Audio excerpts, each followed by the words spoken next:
اللیل اور صلاۃ اللیل میں فرق کیا ہے؟ صلاۃ کا جب بھی حکم آیا اس نے کہا صلاۃ الوسطیٰ، صلاۃ اللیل، یہ لفظ صلاۃ اللیل نہیں ہے، قیام اللیل ہے، کیا حکمت ہے اس کے پیچھے؟ اس لیے کہ اس نماز میں قیام ہی زیادہ لمبا اور طویل ہوتا ہے، اور عموماً کسی بھی چیز میں جس چیز کا عنصر زیادہ ہوتا ہے وہ اسی سے منسوب کر دی جاتی ہے، وہ اس میں وہ چیز زیادہ معروف ہوتی ہے۔ اچھا، قیام اللیل ویسے حدیث میں اس کو تہجد بھی قرآن مجید میں کہا گیا، اور احادیث میں بھی اس کو تہجد کہا گیا، قیام اللیل کا دوسرا نام ہے، اور رمضان کے مہینے میں اسی نماز کو قیام رمضان بھی کہا گیا۔ اچھا، اگر اس میں سجدے لمبے ہوتے تو سجاد اللیل کہتے ہیں، ایسا کوئی دوسرا جملہ بھی ہوتا؟ ممکن ہے ایسا ہوتا، اچھا ممکن ہے اگر ہوتا تو، اچھا، اب نہیں ہے تو ہم فرض نہیں کر سکتے۔ ٹھیک، تو جس طرح یہ تقریباً 5 نام ہیں جو ایک ہی نماز کے ہیں، ایک ہی نماز کے ایک بعد۔ ہی نماز، سبحان اللہ، تہجد، قیام اللیل، صحیح، قیام رمضان، قیام رمضان، تراویح اچھا اور وطر۔ اچھا، ماشاء اللہ، اللہ کے رسول صلی اللہ علیہ وسلم پڑھتے اس کو، فرمایا کہ حضرت عائشہ صدیقہ رضی اللہ تعالیٰ عنہ فرماتی ہیں اب 2 کر کے پڑھتے، اور لا تسأل عن حسنہن و طولہن، کہ مجھ سے اس نماز کی خوبصورتی اور اس کی طوالت کے بارے میں نہ پوچھ، سبحان اللہ، کہ وہ کیا خوبصورت نماز اللہ کے حبیب پڑھتے اور کتنی طویل ہوتی۔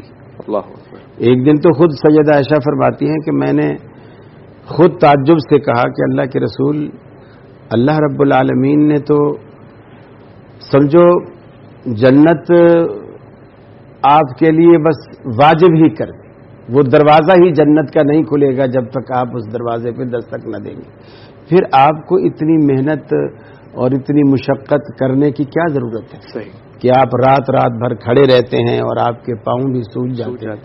تو آپ نے فرمایا افلا اکون عبدا شکورا، جس رب نے مجھے یہ سب کچھ عطا کیا ہے شکر نہ کروں، اس کا شکر گزار بندہ نہ بنوں؟ سبحان اللہ۔